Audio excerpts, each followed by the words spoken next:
వ్యవసాయానికి మూలం విత్తనం. ఆ విత్తనంపై పెత్తనం నేటికి ప్రైవేట్ మల్టీనేషనల్ కంపెనీలదే. 1966 నాటి విత్తన చట్టం ఉన్నప్పటికీ నాటికి నేటికి వ్యవసాయ రంగంలో ఎన్నో మార్పులు వస్తున్నప్పటికీ అదే చట్టాన్ని ఫాలో అవుతున్నాం. దీనికి కారణం ఏంటి? కొత్త పకడ్బందీ చట్టాన్ని ఎందుకు తెచ్చుకోలేకపోతున్నాం? దీనికి సంబంధించి మరిన్ని అంశాలను వ్యవసాయ రంగ నిపుణులు, పాలసీ ఎనలిస్ట్, విత్తన చట్ట సభ్యులు దొంతి నరసింహారెడ్డి గారు ఉన్నారు. వారిని అడిగి మరిన్ని వివరాలు తెలుసుకుందాం.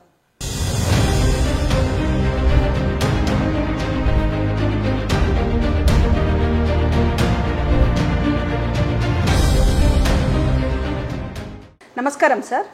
సరే, ఈ విత్తనం ఆ విత్తనం అని తేడా లేకుండా ఎక్కడ చూసినా కూడా ప్రైవేట్ గుత్తాధిపత్యమే. ఎందుకు ఈ పరిస్థితి? ఈ పరిస్థితికి కారణం ఏంటి అంటే 1966లో ఒక చట్టం తెచ్చుకున్నాం, విత్తన చట్టం. మరి వ్యవసాయ రంగంలో ఎన్నో మార్పులు వచ్చాయి. ఆ చట్టానికి సవరణలు చేసుకుంటూ పోతున్నాం, కానీ ఒక సమగ్రమైన విత్తన చట్టాన్ని ఎందుకు తెచ్చుకోలేకపోతున్నాం? మొట్టమొదట చట్టం లేకపోవడం వల్లనే గుత్తాధిపత్యం పెరుగుతుంది ప్రైవేటు కంపెనీలది.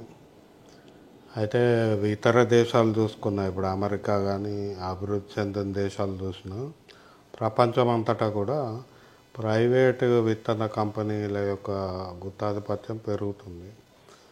గత 2 ఏళ్ల కిందట చేసిన ఒక సర్వే ప్రకారం 56% విత్తనాల మార్కెట్ని కేవలం 3 కంపెనీలే అంటే కంట్రోల్ చేస్తున్నాయి.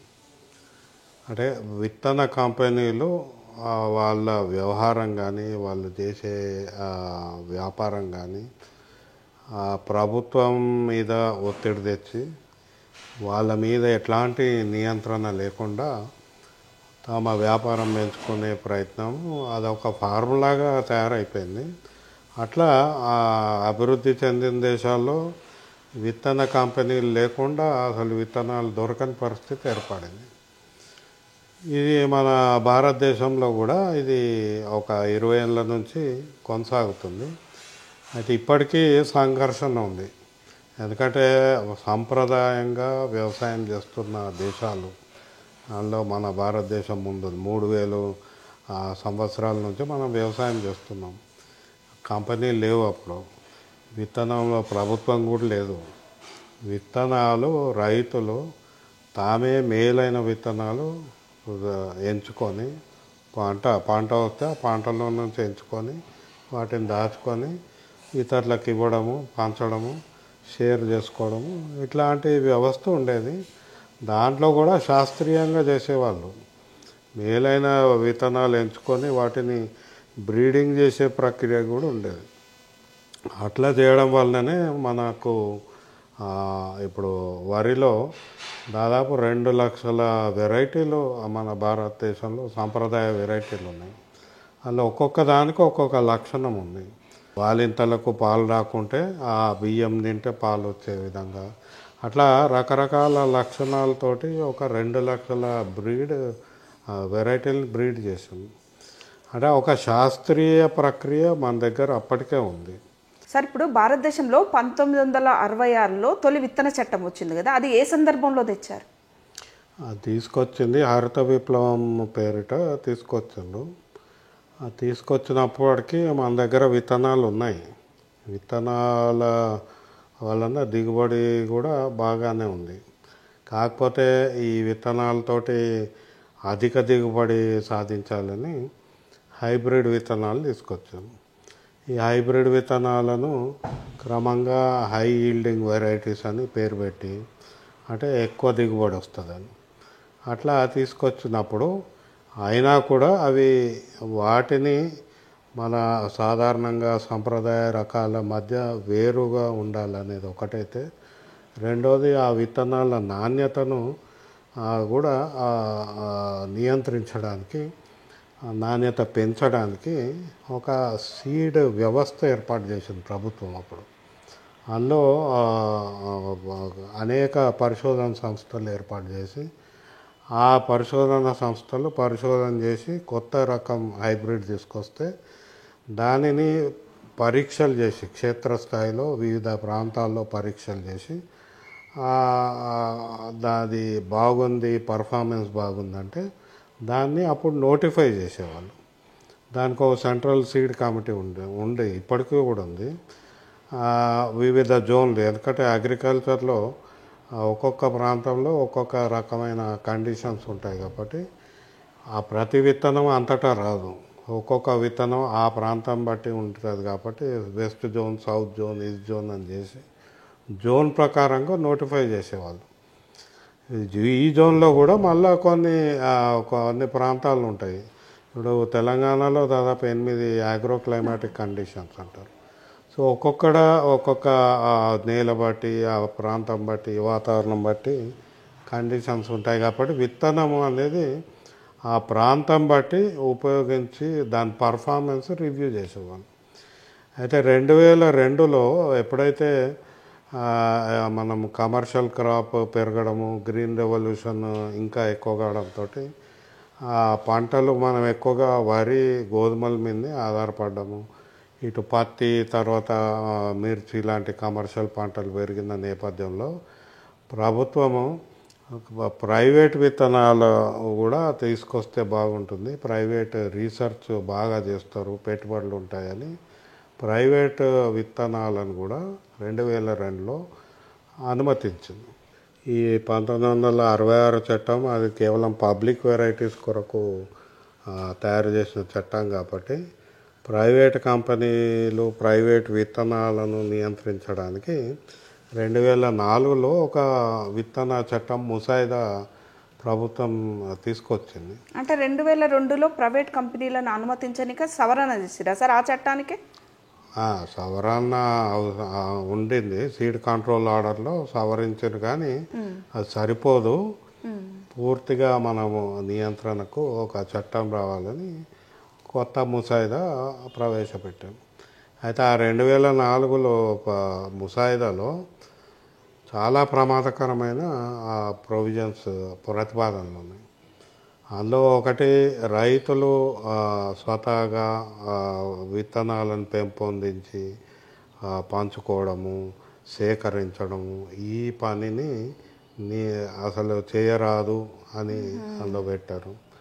ఇంకోటి, ప్రైవేట్ విత్తన కంపెనీలు కేవలం రిజిస్ట్రేషన్ చేసుకుంటే సరిపోతుంది అన్నారు. తర్వాత రాష్ట్ర ప్రభుత్వాలకు అధికారాలు లేకుండా చేశారు. ఇవన్నీ చూసి మేము దాన్ని వ్యతిరేకించారు. మేము చాలా సంఘాలు, రైతు సంఘాలు అందరూ వ్యతిరేకించారు. తర్వాత ఇంకొక కొత్త ముసాయిదా అని వచ్చింది. దాన్ని కూడా అది రైతులకు అనుకూలంగా లేదు, మన భారత వ్యవసాయానికి అనుకూలంగా లేదు, గుత్తాధిపత్యాన్ని నియంత్రిస్తలేదని అట్లా 3-4 ముసాయిదాలు 2008లో, 2010లో, 2016, 2015లో వస్తే వాటన్నిటినీ మేము వ్యతిరేకిస్తూ వచ్చాము. తర్వాత ప్రభుత్వము పార్లమెంటరీ కమిటీకి ఈ విత్తన చట్టం ముసాయిదా రెఫర్ చేస్తే వాళ్ళు పరిశోధించి ఒక రిపోర్ట్ ఇచ్చారు. ఆ రిపోర్ట్ ఆధారంగా 2019లో మళ్ళీ ఒక కొత్త ముసాయిదా ప్రభుత్వం ప్రతిపాదించింది. అయితే ఈ ప్రతిపాదనలో కూడా మనము కోరుకున్న అనేక అంశాలు లేవు, కానీ కొంత రైతులకు నష్టపరిహారము ఇచ్చే విధంగా అందులో కొన్ని ప్రతిపాదనలు ఉన్నాయి. అయితే ఈ నష్టపరిహారాన్ని పెట్టొద్దు అని మొదటి నుంచి విత్తన కంపెనీలు ఒప్పుకోకుండా ఈ 2019 ముసాయిదాన్ని వాళ్ళు కూడా వ్యతిరేకించడం జరిగింది. అట్లా చట్టం అనేది 2004 నుంచి లేనే లేదు. 1966 చట్టమే నడుస్తుంది ఇప్పటికి కూడా. అయితే ఆ చట్టంలో సీడ్ కంట్రోల్ ఆర్డర్ 1983 కింద రాష్ట్ర ప్రభుత్వాలు కొన్ని మార్పులు చేసుకుంటున్నారు. దాన్ని బట్టి కొంత సీడ్ లైసెన్సింగ్ నియంత్రణ చేయవచ్చు. అయితే ఆ నియంత్రణలో ప్రతి రాష్ట్ర ప్రభుత్వము తమ తోచిన విధంగా చేస్తున్నారు. వాటిని కూడా ఈజ్ ఆఫ్ డూయింగ్ బిజినెస్ కింద ఈ విత్తన కంపెనీలు ఒత్తిడి చేసి పూర్తిగా సరళీకృతం చేసి తెలంగాణకు వచ్చే వరకు 2017లో చాలా అసలు నియంత్రణ అనేది లేకుండా చేసుకున్నారు. అప్పటి వరకు సీడ్ లైసెన్సింగ్ అప్లై చేసేటప్పుడు వాళ్ళు అప్లై చేసినాక వాళ్ళ విత్తనాలు ఏమేమి ఉంటాయి, వెరైటీ ఏంది, వాళ్ళు పరిశోధన చేసి తీసుకొచ్చిండ్రా, వాళ్ళకు పరిశోధన సామర్థ్యం ఉందా, వాళ్ళకి స్టోరేజ్ ఫెసిలిటీ ఉందా, ఇట్లా అన్నిటినీ పర్యవేక్షించి క్షేత్రస్థాయి పరిశోధన చేసి అప్పుడు లైసెన్సింగ్ ఇచ్చే విధానం ఉండేది. దాన్ని పూర్తిగా ఎత్తేసాము. కేవలం ఇప్పుడు ఆన్లైన్ పోర్టల్లో ఎవరైనా నింపేస్తే అది వాళ్ళకి లైసెన్స్ వచ్చేసి. అంటే ఆ కంపెనీ వాళ్ళు ఎలాంటి విత్తనం ఉత్పత్తి చేస్తున్నారు, దానికి సంబంధించిన మార్గదర్శకాలు ఏంటి, అవన్నీ ఫాలో అవుతున్నారా, ఏవి లేకుండా ఒక విత్తనం మార్కెట్లోకి వస్తే అది తెలియని రైతు పెట్టుకుంటే చివరికి నష్టపోయేది రైతే కదా సార్. అలా ఇంకా కీలకం ఏంటంటే ఒక విత్తనము దాన్ని పరిశోధన చేసేటప్పుడు లేదా లైసెన్సింగ్ ఇచ్చేటప్పుడు దీని పర్ఫార్మెన్స్ చేస్తారు. పర్ఫార్మెన్స్ అంటే ఆ విత్తనం పెడితే అది మొక్కగా వచ్చి అది ఆ కాయలు ఎన్ని కాస్తాయి. ఇప్పుడు మనం ఎప్పుడైనా విత్తనం మంచి ఆ నాణ్యత ఉండాలి, దిగుబడి ఉండాలంట. ఈ పర్ఫార్మెన్స్ రివ్యూ రాష్ట్ర వ్యవసాయ విశ్వవిద్యాలయం చేసేది. కానీ అవి చేయకుండా రెండు పరిణామాలు, ఒకటేమో విత్తనాలకు, విత్తన శాస్త్రవేత్తలకు, విత్తన పరిశోధనలకు ఇవ్వాల్సిన నిధులు కేంద్ర రాష్ట్ర ప్రభుత్వాలు ఇవ్వడం లేదు, తగ్గించేసేవి. ఇక రెండో వైపు అసలు ఈ వ్యవసాయ విశ్వవిద్యాలయాలు పర్ఫార్మెన్స్ చేసే ఏదైతే నిబంధనలు ఉన్నాయో దాన్ని కూడా సరళీకృతం చేశారు. సో రెండిటి వలన వాళ్ళకి పని లేకుండా పోయింది, నిధులు లేకుండా పోయింది. సో ఇప్పుడు మనకు వ్యవసాయంలో ఉన్న మనకు వివిధ విత్తనాలు ఏవైతే ఉన్నాయో అసలు ఏ విత్తనము ఎట్లా ఉంది, దీని పర్ఫార్మెన్స్ ఏంది అని స్వతంత్రంగా చెప్పే వ్యవస్థ లేదు. ఇక రెండోది విత్తనము పేరు కూడా తెలియని పరిస్థితి. ఇప్పుడు విత్తనం ఏంటంటే దాని యొక్క నాణ్యత తెలవాలంటే మనం నాటినాకనే తెలుస్తుంది, లేదా ప్రయోగశాలలో తెలుస్తుంది. ప్రయోగశాల వ్యవస్థ రైతులకు అందుబాటులో లేదు. క్షేత్రస్థాయిలో తాను పెట్టుబడి పెట్టి ఆ తర్వాత కాయ రాకుంటే నష్టపోయేది రైతే. ఎవరిని అడగాలో కూడా తెలియని పరిస్థితి, ఎవరి మీద ఫైట్ చేయాలో కూడా తెలియని పరిస్థితి. అట్లా మనం ఇప్పుడు కేవలం పత్తే కాదు, వరి కాదు, మొక్కలు, ఆయిల్ పామ్, ప్రతి పంటలో మనం ఈ సమస్య చూస్తాం సార్. 1966 విత్తన చట్టంకి చూసుకోండి, ఇప్పుడు 2025కు చూసుకుంటే దాదాపు 90% పైగా మొత్తం విత్తనంపై గుత్తాధిపత్యం అంతా ప్రైవేట్ సెక్టార్దే. మరి వ్యవసాయం అనేది మనకు రాష్ట్ర జాబితాలో ఉన్న అంశం. ఒక పక్క కేంద్ర ప్రభుత్వం గట్టిగా అంటే పకడ్బందీ చట్టం ఇప్పటికీ చేయలేకపోయింది, దాని మీద ఇప్పటికి కూడా సీరియస్ దృష్టి పెట్టలేకపోతుంది. మరి కార్పొరేట్ ఒత్తిడో ఏదో సమస్యలో తెలియదు కానీ మరి రాష్ట్ర ప్రభుత్వం వ్యవసాయం అనేది రాష్ట్ర జాబితాలో అంశం కాబట్టి మరి మనమే ఎందుకు ఒక సమగ్రమైన విత్తన చట్టం రూపొందించుకోలేము? రాష్ట్ర ప్రభుత్వము చట్టం చేసే ప్రయత్నం జరిగింది.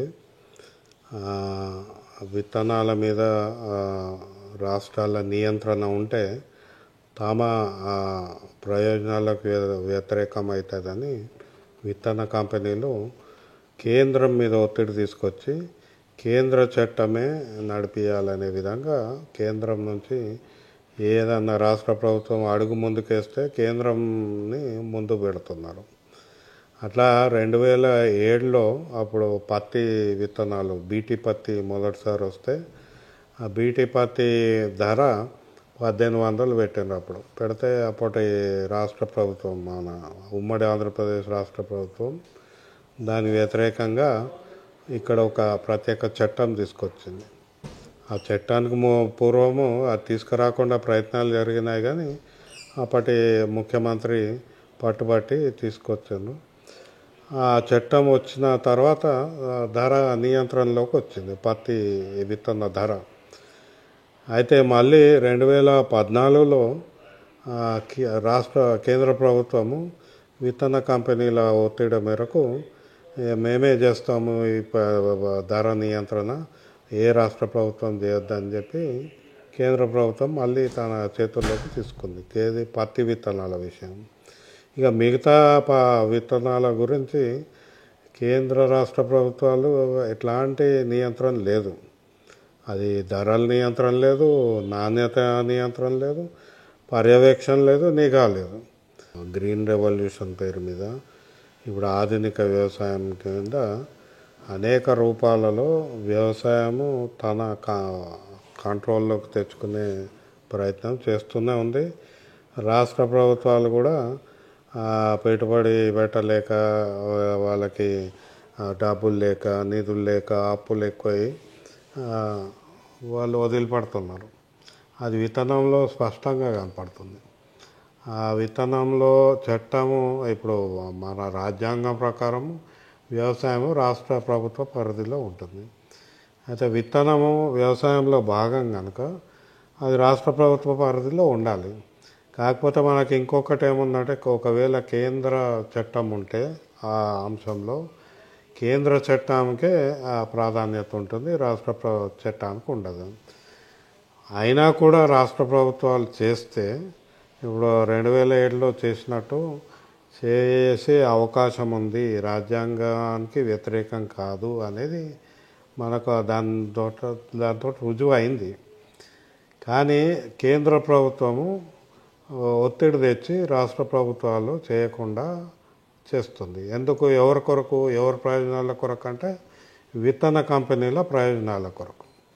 వాళ్ళకి 33 రాష్ట్రాలు తిరిగి మేము ఇవన్నీ చేయలేం కనుక కేంద్రం చేస్తే చాలు అనే విధంగా వాళ్ళు ఆ కేంద్ర ప్రభుత్వం కొరకే ప్రయత్నం చేస్తున్నారు. అయితే ఇక్కడ రైతు అనేది చాలా ముఖ్యం. రైతు నష్టపోతుంది విత్తనాల వలన.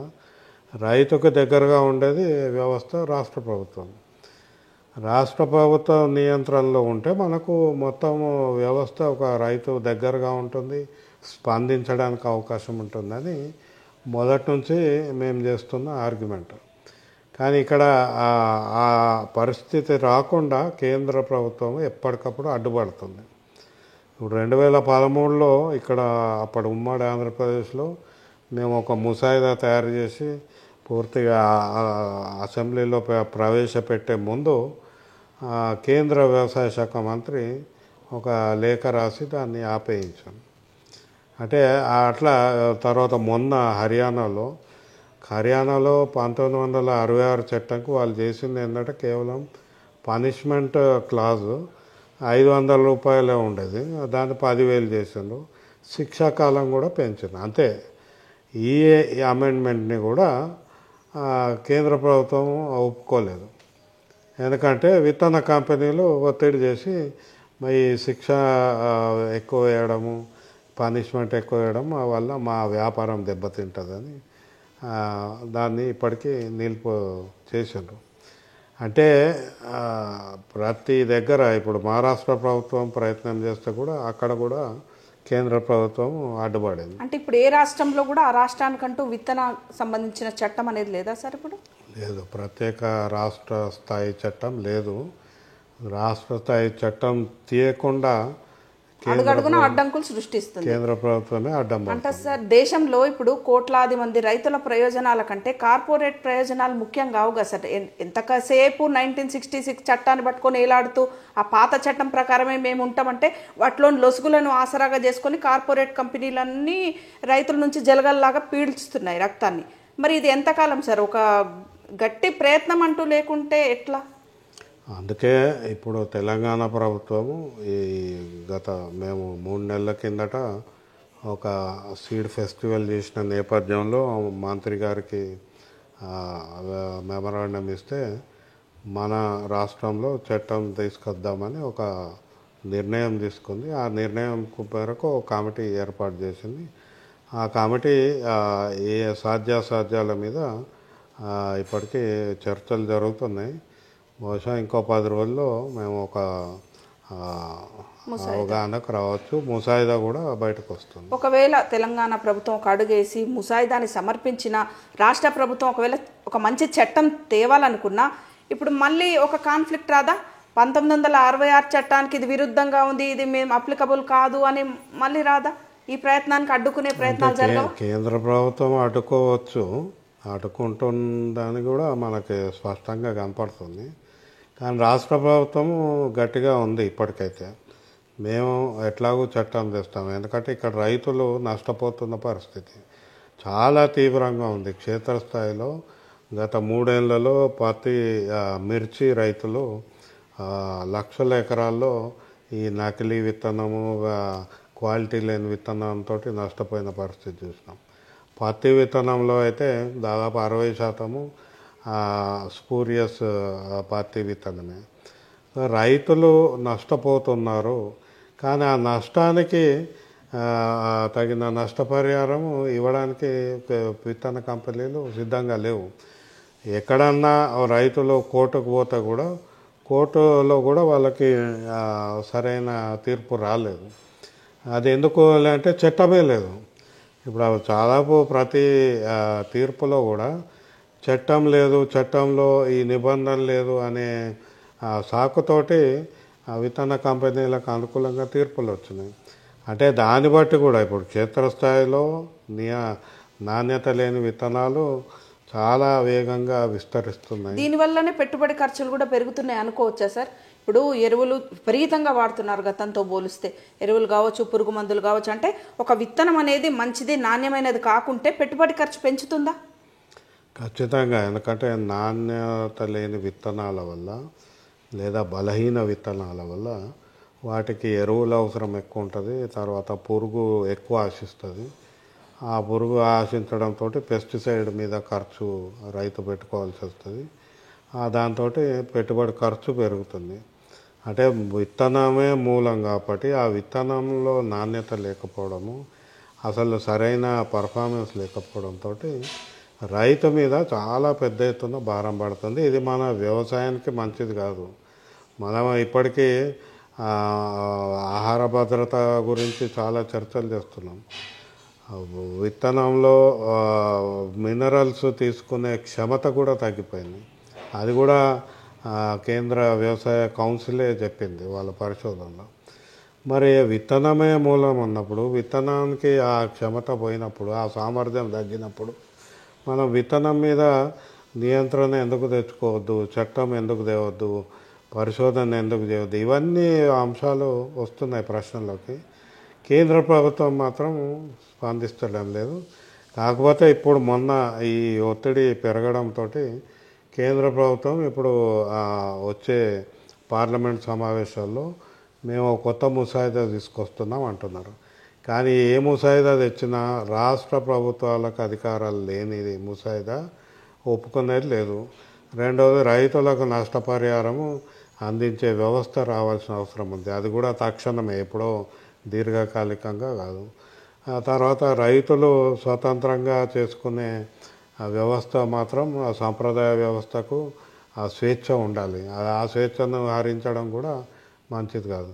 సో ఏదైతే మొదటి నుంచి రైతుల తరఫున రైతు సంఘాలు, మేధావులు పోరాడుతున్నారో ఆ అంశాలు ఉన్నాయా లేవా అనేది ఎట్లాగో కేంద్ర చట్టంలో పరిశీలిస్తాం.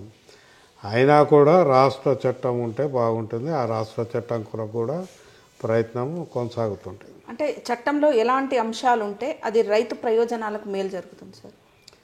మొట్టమొదటిది మనము విత్తనాల కంపెనీలు విత్తనాలను తీసుకొస్తే ఆ విత్తనాల నాణ్యత మీద సమాచారం ఉండడం, పరీక్ష చేయడము, వాటి యొక్క నాణ్యత మీద నియంత్రణ ఉండడం మొట్టమొదటిది. రెండవది, ఒకవేళ విత్తనం వేసుకున్న రైతు నష్టపోతే ఆ విత్తనం వలన వాళ్ళకి తగిన నష్టపరిహారము ఇవ్వాల్సిన పరిస్థితి కూడా చట్టంలో ఉండాలి. ఈ రెండు చాలా కీలకము. ఈ కీలకమైన అంశాలు లేని ఏ చట్టం కూడా రైతులకు అది ఉపయోగకరం కాదు, ప్రయోజనకరం కాదు. రైతులు ప్రతి గ్రామంలో తామే తయారు చేసుకొని తామే పంచుకోవడము, ఈ వ్యవస్థ కూడా బలహీనపడుతుంది. ఈ వ్యవస్థను బలపరిచే విధంగా ప్రభుత్వ విధానాలు రావాల్సిన అవసరం ఉంది. అప్పుడే ఏమవుతుందంటే విత్తనము రైతు చేతిలో ఉంటుంది, విత్తన పరిజ్ఞానం రైతు చేతిలో ఉంటుంది, విత్తన నాణ్యత కూడా రైతు చేతిలో ఉండే అవకాశం ఉంది. సో ఇట్లా ప్రతి పంటలో క్రమంగా మనకు ప్రైవేట్ విత్తన కంపెనీలు దూసుకొస్తున్న పరిస్థితులలో ఒక చట్టం ఉండాలి వీటిని నియంత్రించడానికి. రెండవది, నాణ్యత నియంత్రణ రావడము. మూడవది, రైతులు నష్టపోతే వాళ్ళకి నష్టపరిహారం. ఎందుకంటే ప్రైవేట్ విత్తన కంపెనీలు వద్దని ఎవరు అనట్లేదు, కానీ ఇవి వస్తే మాత్రం ఈ మూడు ఉంటేనే ఆ వ్యవస్థ ఒక సరైన దిశలో ప్రయాణించే అవకాశం ఉంటుంది. లేకుంటే ఇప్పుడున్న పరిస్థితి అనియంత్రిత వ్యవస్థలో రైతులు నష్టపోతుంది. విత్తన ధరలకు సంబంధించి కూడా ఫలానా ఇంత ధరలో అమ్మాలనేది ఎక్కడా లేదు. రైతు పోతున్నాడు, కొనుక్కొచ్చుకుంటున్నాడు, వాడుతున్నాడు. ఒకవేళ నష్టం వస్తే ఎవరిని అడగాలో తెలియని పరిస్థితి. అంటే ఎక్కడ కూడా విత్తన నాణ్యతకు సంబంధించి గ్యారంటీ లేదు, ధరలకు సంబంధించి ఇంత తీసుకోవాలనే సంబంధించి నియంత్రణ లేదు. ఒకవేళ ఆ విత్తనాన్ని పండిస్తే ఆ పంట సరిగా పండకపోతే ఎవరిని అడగాలి, ఎక్కడ కేసు పెట్టాలనేది కూడా తెలియదు. ఈ ఊబిలో చిక్కుకొని రైతు అనేవాడు రోజు రోజుకి కూర్చుంచుకుపోతున్నాడు. ఇంకా ఉన్నాయి అందులో. ఇప్పుడు మనకు మిర్చి అది 10 గ్రాముల ప్యాకెట్లు ఉంటాయి, అదే 10,000 12,000 ఉంటుంది. అట్లే టమాటా విత్తనాలు, టమాటా అయితే మనకు కిలో ₹1,00,000 ₹1,50,000 కిలో టమాటా విత్తనం. అట్లా విత్తనాల ధరలు విపరీతంగా పెరిగి పెట్టుబడి ఖర్చులో ఇదివరకు 0 ఉండేది, లేదా ఒక 2% ఉండేది. ఇప్పుడు అది దాదాపు 30% పోయింది. ఇంకా రెండో ప్రాక్టీస్ చాలామంది రైతులకు అర్థం కాదు ఏంటంటే ఎకరాకి ఎన్ని విత్తనాలు వేయాలి. ప్యాకెట్ మీద వాళ్ళు ఒక్కొక్క పంట బట్టి ఇది 70% జర్మినేషన్ ఉంటుంది, 90% ఉంటుంది, 85% ఉంటుంది, ఇట్లా పెడతారు. అంటే ఆ ప్యాకెట్లో 100 విత్తనాలు ఉంటే అందులో 95 మొలకెత్తుతాయని వాడే చెప్తున్నాడు, లేదా 70 మొలకెత్తుంది. మరి 30 మొలకెత్తని విత్తనాలు అందులో ఉన్నాయి అని అమ్మేవాడికి తెలుసు, కానీ రైతు మొలకెత్తని విత్తనాలకు డబ్బులు పెట్టాల్సి వస్తుంది. ప్యాకెట్లో పెడుతున్నారు అట్లా. తర్వాత ఈ జర్మినేషన్ వస్తుందో రాదో తెలియని పరిస్థితులలో ఎకరాకి ఎన్ని విత్తనాలు వేయాలి చాలా అధిక మొత్తంలో వేపిస్తున్నారు. ఎందుకంటే వీళ్ళ జర్మినేషనే వాళ్ళు చెప్తారు 70% ఉంటుంది, 60%, 80%. అంటే 20% ఎక్కువ కొని దాని కొరకు ఇంకా 10 ప్యాకెట్లు కొని వేసుకునే పరిస్థితి. అట్లా రైతుకి పెట్టుబడి ఖర్చు పెరుగుతుంది. ఇప్పుడు అమెరికా లాంటి దేశంలో అయితే ఈసారి పంట ధర ఎక్కువ వస్తే ఆ మేరకు విత్తనాల ధరలు వచ్చే సీజన్కి పెంచే వ్యవస్థ ఉందాడ. అంటే ఈ పంటను కొనే కంపెనీలే విత్తనాలను సరఫరా చేస్తాయి. ప్రతిసారి విత్తనాలు కొనాల్సిందే. మనకి ఎట్లా మన దగ్గర ఆ వ్యవస్థ ఉండేది కాదు. రైతే తను సేకరించుకొని మళ్ళీ వేసుకునే పరిస్థితి ఉండేది. కానీ పేటెంట్లు వచ్చినాక అమెరికాలో ప్రతి పంటకు కొనాల్సిందే. సో ఇట్లాంటి ప్రాక్టీసెస్ని మన వ్యవస్థలోకి తీసుకురావడంతో రైతు మీద ఆర్థిక భారం పెరిగిపోతుంది. అంటే ఇంకా ఇది నియంత్రించకుంటే రాబోయే రోజుల్లో ఏ పంట వేయాలన్నా విత్తనం కొనుక్కొచ్చుకొని వేసుకోవాల్సిందే. ఇంకా ఖచ్చితంగా ప్రతి పంటకు బయటకు పోయి కొనుక్కోరావాల్సింది. ఆ కొనుక్కొచ్చిన దాని మీద నాణ్యత లేదని రైతు భయపడి ఒకటే అవసరం ఉంటే 10 కొనుక్కొచ్చుకుంటున్న పరిస్థితి చూస్తుంది. అత్యధిక వ్యవసాయ యోగ్యమైన భూమి ఉన్నది భారతదేశంలోనే. ఈ మల్టీనేషనల్ కంపెనీలు వచ్చి ఎట్లా పడితే అట్లా మేము ఇక్కడ పెత్తనం చేస్తాం అన్నట్టుగా చేస్తున్నాయి. మరి అధికార పక్షమేమో విపక్షాన్ని తిడుతుంది, విపక్షాన్నేమో అధికార పక్షం తిడుతుంది. అంటే వీళ్ళ తిట్లతోనే కాలయాపన అవుతుంది. కానీ మరి ఇక్కడ కోట్లాది మంది రైతుల ప్రయోజనాలు ఎవరు కాపాడాలి? విత్తన వ్యాపారము వేల కోట్ల రూపాయలు చేరింది. మనం 2002లో ఎప్పుడైతే కమిటీ అప్రూవ్ చేసిందో అప్పటికి ప్రైవేటు విత్తన కంపెనీల యొక్క టర్నోవర్ మొత్తం దేశవ్యాప్తంగా 2,000 కోట్లే. ఈరోజు అది దాదాపు 35,000 కోట్లకు పోయిందని వాళ్ళే చెప్తారు. కేవలం పత్తి విత్తనాల్లోనే 15,000 కోట్ల రూపాయల టర్నోవర్. అంటే కోట్ల రూపాయల వ్యాపారం అయిపోయిన సందర్భంలో ఈ వ్యాపారం నుంచి లబ్ధి పొందే వాళ్ళు మొట్టమొదటి రకం రాజకీయ నాయకులు ఉంటారు. చాలామంది డీలర్లు రాజకీయ నాయకులే, ఎమ్మెల్యేలు కూడా ఉన్నారు ఇందులో, మంత్రులకు కూడా వీళ్ళతో సంబంధాలు ఉంటాయి. సో ఈ విత్తన కంపెనీలు, ప్రైవేట్ విత్తన కంపెనీలు, మంత్రులు, ఎమ్మెల్యేలు, రాజకీయ నాయకులు వీళ్ళందరికీ వ్యాపారంలో లాభాలు ఉన్నాయి కనుక ఈ వ్యవస్థ ఇట్లా కొనసాగితే వాళ్ళకి ప్రయోజనం ఉంటుంది. అది కాకపోతే ఇదంతా కలిపి రైతుని పీల్చి పిప్పి చేస్తున్న పరిస్థితి చూస్తున్నాం. దేశ ప్రయోజనాలు, రైతుల ప్రయోజనాలు, దేశ ఆహార భద్రతకు సంబంధించిన విషయం కాబట్టి విత్తన రంగం మొత్తం ప్రభుత్వ నియంత్రణలోనే ఉండాలి అనేది తేలేమా? అసాధ్యం కాదా? ప్రభుత్వ నియంత్రణ అనేది కాదు, నియంత్రణ ఉండాలి. అది ప్రైవేట్ విత్తన కంపెనీలు ఉన్నా నియంత్రణ ఉండాలి, నిఘా ఉండాలి, పర్యవేక్షణ ఉండాలి, పారదర్శకంగా ఉండాలి. ఇవన్నీ అంశాలు ఉంటే ప్రైవేట్ విత్తన కంపెనీలు ఉంటాయి, ప్రభుత్వం ఉంటుంది, రైతులకు మేలు కలిగే వ్యవస్థలు ఉండాలి. అది సరే, ఇప్పుడు 1966 నాటికి అంటే విత్తన చట్టం రానంత వరకు కూడా ప్రైవేట్ విత్తన కంపెనీలు అనేవి మన దేశంలో లేవు. ఇప్పుడు ఈ 2025 నాటికి చూసుకుంటే సుమారు ఎన్ని విత్తన కంపెనీలు ఉండొచ్చు సార్ ప్రైవేట్ సెక్టర్లో? ఎందుకంటే రిజిస్ట్రేషన్ లేదు కనుక ఖచ్చితంగా చెప్పలేం, కానీ టాప్ 10 అంటే విత్తన వ్యాపారంలో దాదాపు 90% ఒక 10 విత్తన కంపెనీల చేతుల్లో ఉన్నాయి. మల్టీనేషనల్ కంపెనీలు, అందులో ఒక 5-6 మల్టీనేషనల్ కంపెనీలు ఉన్నాయి, ఒక 5-6 మన దేశీ కంపెనీలు ఉన్నాయి. అందులో ఎక్కువ శాతం ఇక్కడ హైదరాబాద్లో పుట్టినాయి. దీని తర్వాత ఈ డిస్ట్రిబ్యూషన్లో, మార్కెటింగ్లో ఇదివరకు ఒక 15 ఏళ్ళ కిందట 300-350 కంపెనీలు అనేవారు. ఇప్పుడు ఈ మధ్య ఈ లైసెన్సింగ్, డీలైసెన్సింగ్ అయిపోయినాక కో మార్కెటింగ్ అని రకరకాల పేర్లతోటి ఏదో అడ్రస్ మీద ఒక కంపెనీ వచ్చిన పరిస్థితులలో దాదాపు 1500 కంపెనీలు ఉన్నట్టు మన అధికారులు చెప్తున్నారు. సో ఎన్ని ఉన్నాయి అనేది ఎక్కడ లెక్క లేదు, ఎందుకంటే రిజిస్ట్రేషన్ లేదు, వాళ్ళకి ఇన్కమ్ ట్యాక్స్ కట్టే అవసరం లేదు, మార్కెట్ ఫీ కట్టే పని లేదు. అంటే ఎక్కడ వీళ్ళకి సంబంధించి ఒక లిస్టింగ్ కానీ డాక్యుమెంటేషన్ కానీ ఉండే అవకాశం లేదు. అంటే చట్టంలోని లొసుగులను అనుకూలంగా మార్చుకొని ఇవి పుట్టగొడుగుల్లాగా ఇష్టం ఉన్నట్టు పుట్టుకొస్తున్నాయి. అందుకే ఈ మధ్య ఇప్పుడు వాళ్ళకి 2-3 అసోసియేషన్లు ఉన్నాయి. ఈ అసోసియేషన్లు మొదటి నుంచి కూడా వీళ్ళే లాబింగ్ చేయడం, ప్రభుత్వ విధానాలను నీరుగార్చడం, కానీ ఎవరన్నా రైతులు నష్టపరిహారం కోరితే ఆ నష్టపరిహారం అందకుండా కోర్టులకు వెళ్ళడం, కానీ వాళ్ళ ప్రయోజనాలను కాపాడుకోవడానికి విత్తన కంపెనీ అసోసియేషన్లు చాలా దూకుడుగా ఉన్నాయి. అయితే వీళ్ళు ఇప్పుడు ఈ మధ్య ఈ నకిలీ విత్తనాల బెడద వాళ్ళకు కూడా తాకింది. దాంతో నియంత్రణ లేదు అని వాళ్ళు కూడా అడుగుతున్నారు.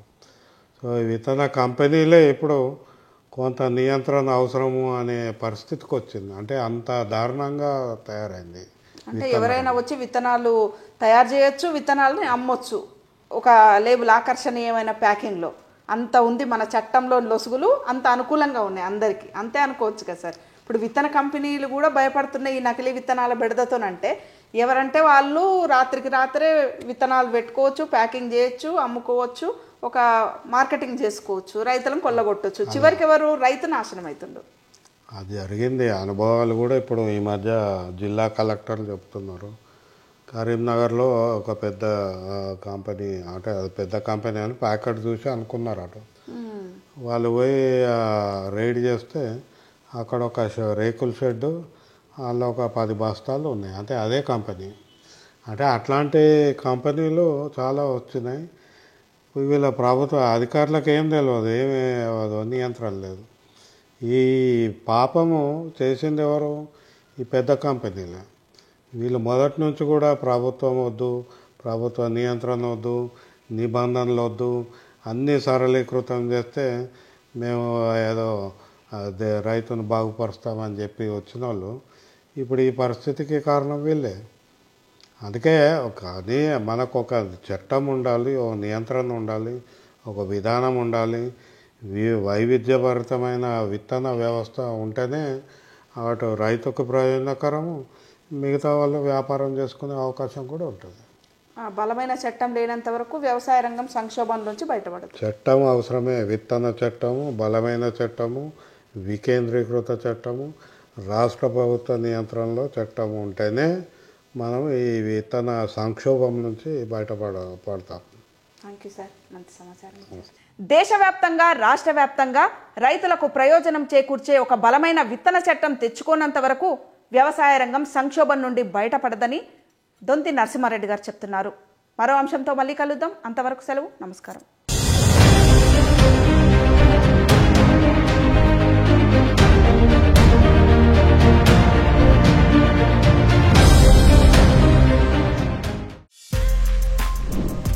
For more videos like this, subscribe Big TV channel.